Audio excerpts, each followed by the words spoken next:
Hello everyone, मैं मीनाक्षी बजाज एक बार फिर आप सबका वेलकम करती हूँ अपने चैनल पे।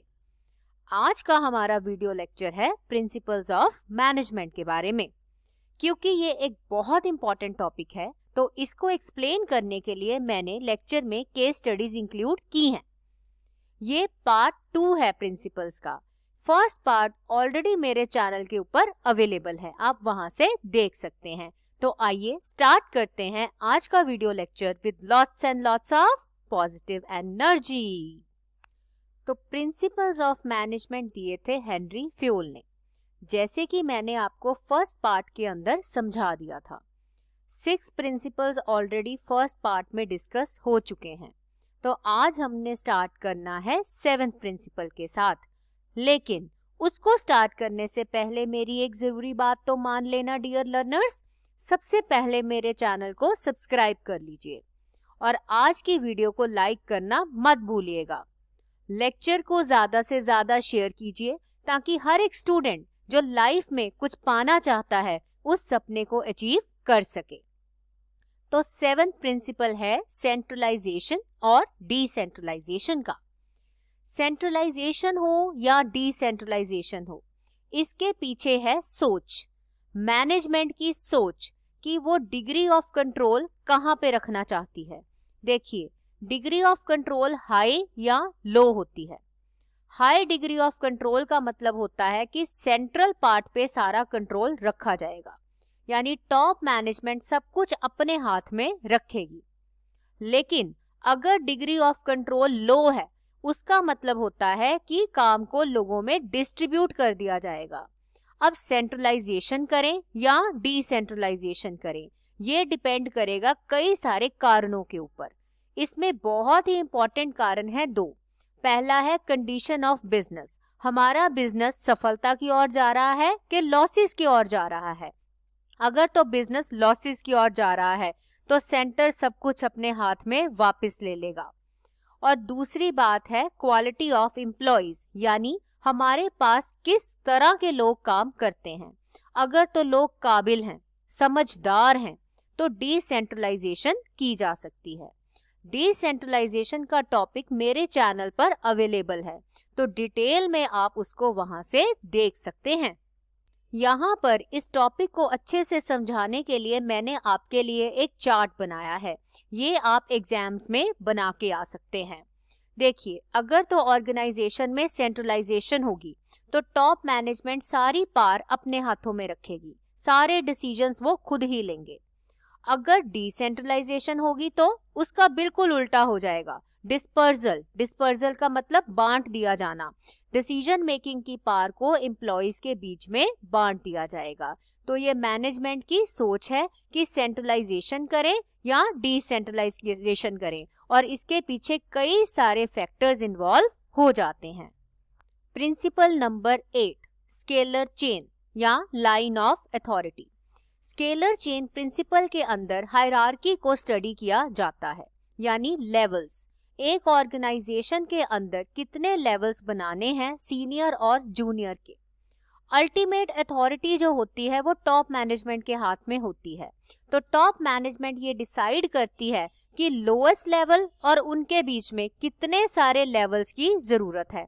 लेकिन एक बात को हमेशा याद रखना चाहिए मैनेजमेंट को कि ज्यादा लेवल अच्छे नहीं होते, यानी it should not be stressed. अगर आप ऑर्गेनाइजेशन को बहुत सारे लेवल्स में बांट दोगे तो काम बहुत ही डिले होता जाएगा। इसको समझाने के लिए यहाँ पर मैंने आपके लिए एक एग्जाम्पल रखी है। देखिए, अथॉरिटी और रिस्पॉन्सिबिलिटी की रिलेशनशिप है स्केलर चेन मैनेजमेंट। बॉस के हाथों में अथॉरिटी है, जूनियर को रिस्पॉन्सिबिलिटी है काम को पूरा करने की। ध्यान से देखिए, यहाँ पर एक चीफ है जिसके अंडर 2 लोग काम करते हैं, फर्स्ट मैनेजर ए और फर्स्ट बी मैनेजर, यानी अथॉरिटी है चीफ के हाथ में और नीचे वाले 2 लोगों के पास है रिस्पॉन्सिबिलिटी काम को पूरा करने की। उनके आगे फिर आगे लोग हैं। तो ध्यान से देखिए, ये है स्केलर चेन का प्रिंसिपल, जिसमें मैंने आपको 3 लेवल्स जो हैं वो समझाए हैं। तो ऑर्गेनाइजेशन इस प्रिंसिपल के अंदर ये डिसाइड करती है कि हमने कितने लेवल्स ऑफ मैनेजमेंट बनाने हैं। अब हम एक कंपनी की एग्जाम्पल ले लेते हैं। आप सबने सैमसंग कंपनी के बारे में सुना होगा। सैमसंग के हमारे घर में एसी हैं, टीवी हैं, वॉशिंग मशीन है, बड़े सारे हमारे घर में इक्विपमेंट्स हो सकते हैं। तो सैमसंग अपने कस्टमर सर्विस डिपार्टमेंट को संभालने के लिए क्या करता है, वो हायरार्की का यूज करता है। जब भी किसी कस्टमर की कंप्लेंट आती है उसको 3 दिन के अंदर सॉल्व करना होता है। अगर लोकल मैनेजर उसको नहीं कर पाता तो अगले लेवल पर उसको भेज दिया जाता है, यानी रीजनल हेड को उसको सॉल्व करना पड़ता है। उसके पास टाइम है 5 दिन का।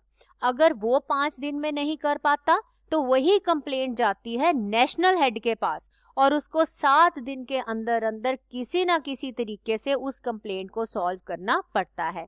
तो ये देखिए हो गए 3 levels, national level, regional level और local level. So this is the principle of scalar chain.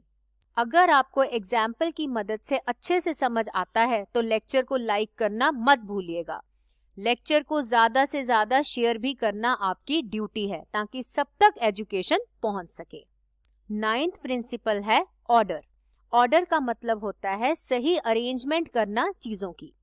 आपने भी कई बार नोटिस किया होगा कि अगर चीजें सलीके से पड़ी हैं, अलमारी देख लो अगर अपनी, अगर कपड़े अच्छे से पड़े हैं तो देखने में अच्छे लगते हैं ना।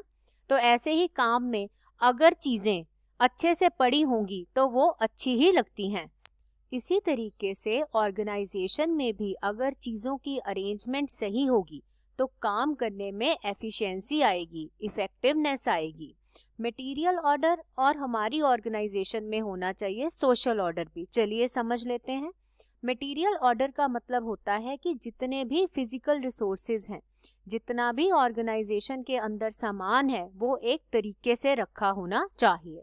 जैसे एग्जाम्पल देखिए, ऑर्गेनाइजेशन में अगर किसी ने कोई फाइल ढूंढनी है तो फाइल्स को रखने का एक प्रॉपर तरीका बना होना चाहिए, तो उसको ढूंढने में आसानी होगी, किसी का भी टाइम वेस्ट नहीं होगा। Social order. सोशल ऑर्डर का मतलब ये होता है कि लोगों को एक प्रॉपर प्लेस में एक राइट जॉब पे रखना। अगर उनके डेजिग्नेशन यानी उनकी पोस्ट के हिसाब से उन्हें रहन सहन का सुविधा दी जाएगी ऑर्गेनाइजेशन के अंदर, तो उनके मन में ऑर्गेनाइजेशन के लिए रिस्पेक्ट बढ़ती जाएगी। और अगर सोशल ऑर्डर ना रखा गया तो नतीजा होगा ढेर सारी प्रॉब्लम्स, काम में ढेर सारा डिले, जो कि ऑर्गेनाइजेशन नहीं चाहती। तो ऑर्डर का प्रिंसिपल हेनरी फ्योल ने दिया और उन्होंने कहा कि ऑर्गेनाइजेशन में ऑर्डर का होना बहुत ही जरूरी है। 10th प्रिंसिपल है रेम्यूनरेशन।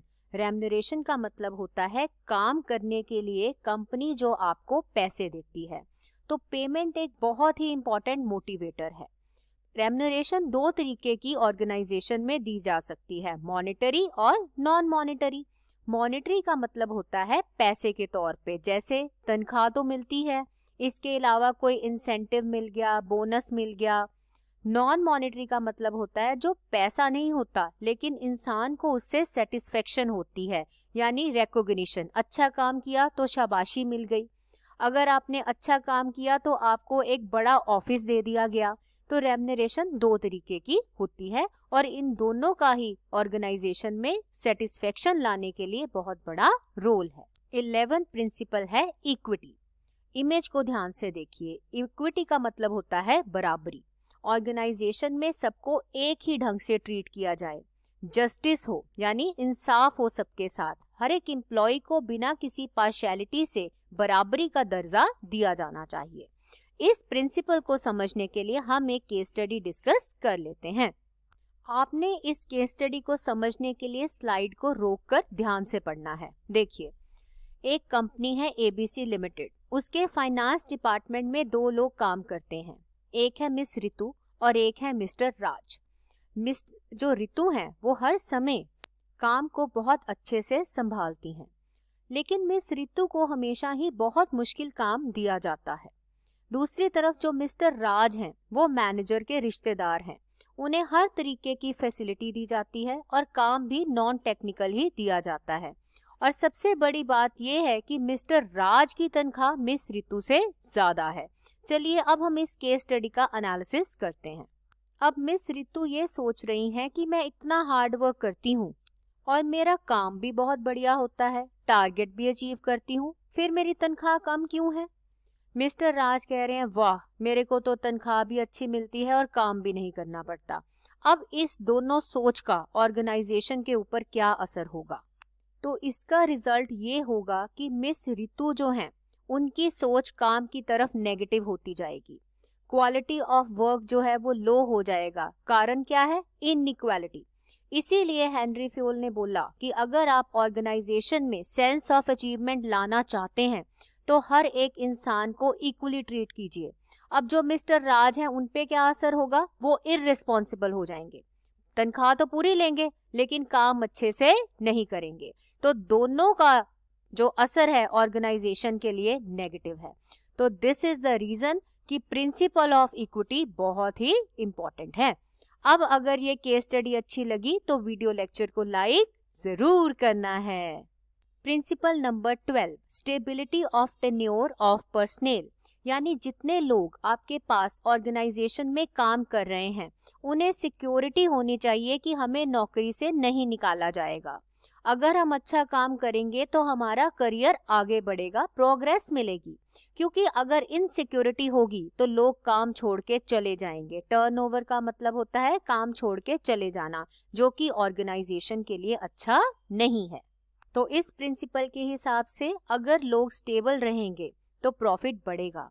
हाई एट्रिशन, यानी अगर लोग काम छोड़ के जाएंगे तो कंपनी के लिए कॉस्ट बढ़ेगी, बार बार नए लोग रखने पड़ेंगे, बार बार ट्रेनिंग देनी पड़ेगी और कंपनी का खर्चा बढ़ता जाएगा। 13th प्रिंसिपल है इनिशिएटिव का। इनिशिएटिव का मतलब होता है कि आगे आके काम को अपना लेना। तो अगर एक ऑर्गेनाइजेशन के अंदर ऐसा कल्चर दिया जाएगा तो लोग काम करने से हिचकिचाएंगे नहीं। इसको समझने के लिए हम एक एग्जाम्पल ले लेते हैं। एग्जाम्पल मैंने यहाँ पर ली है गूगल की। गूगल के अंदर डेवलपर्स को, इंजीनियर्स को टाइम ऑफ दिया जाता है ताकि वो अपना काम छोड़कर किसी भी दूसरे प्रोजेक्ट के ऊपर काम कर लें। और देखा गया है इससे उन लोगों में इनिशिएटिव की भावना बढ़ी है। जैसे कि आप सब गूगल न्यूज़ के बारे में, एडसेंस या जीमेल के बारे में जानते हैं, ये सब वहाँ के एम्प्लॉयज के इनिशिएटिव हैं। तो ऑर्गेनाइजेशन कल्चर का बहुत बड़ा रोल है इनिशिएटिव को बढ़ाने के लिए। अब आया 14th principle, that is esprit de corps. इसे एस्पिरे की जगह एस्पिरिट भी बोल दिया जाता है, लेकिन सही में एस्पिरे ही होता है। इसका मतलब होता है कि एक ऑर्गेनाइजेशन के अंदर जो ग्रुप ऑफ पीपल काम कर रहे हैं वो किस हद तक एक दूसरे के साथ जुड़ा हुआ फील करते हैं। क्या उनके अंदर मोटिवेशन की भावना है? तो अकॉर्डिंग टू हेनरी फ्योल, अगर एक ऑर्गेनाइजेशन के अंदर लोगों में टीम स्पिरिट होगी, एम्प्लॉय मोरल होगा, तभी ऑर्गेनाइजेशन तरक्की कर सकती है। तो इस प्रिंसिपल के बेसिक फैक्ट्स हैं कि ऑर्गेनाइजेशन को कोशिश करनी चाहिए लोगों में कोऑर्डिनेशन लाने की, यानी तालमेल बिठाने की, लोगों में कीननेस की भावना हो, एक दूसरे की हेल्प करने की भावना हो, हर एक इंसान में ऐसी एबिलिटी हो कि वो टीम में काम करना चाहे। अगर कोई अच्छा काम करता है तो उसे सही रिवॉर्ड भी मिलना चाहिए। अगर अच्छा काम करने पर सही रिवॉर्ड नहीं मिलता तो लोगों में जेलसी की भावना आ सकती है। जैसे कि हमने केस स्टडी में भी ये बात देखी कि अगर मिस रितु अपने आप को मिस्टर राज से कंपेयर करेंगी तो दोनों के रिलेशन भी खराब हो जाएंगे और मिस रितु उनसे जेलसी भी करेंगी। तो अगर ऑर्गेनाइजेशन चाहती है कि लोगों में जेलसी की भावना ना हो, अच्छे रिलेशंस हो, तो उन्हें इस प्रिंसिपल को फॉलो करना चाहिए, क्योंकि एक मोटिवेटेड एम्प्लॉय ही एंथुसियास्टिक यानी उत्साहित होता है अपने काम को लेकर। इसके साथ ही डियर लर्नर्स, हमारे 14 प्रिंसिपल्स ऑफ मैनेजमेंट कंप्लीट हुए। ये मैंने आपके साथ 2 वीडियो लेक्चर्स में डिस्कस किए हैं और मुझे उम्मीद है कि आपको ये दोनों वीडियो लेक्चर्स की मदद से ये टॉपिक अच्छे से समझ आ गया होगा। तो आप मेरे चैनल को सब्सक्राइब कर लीजिए, लेक्चर्स को शेयर और लाइक कीजिए।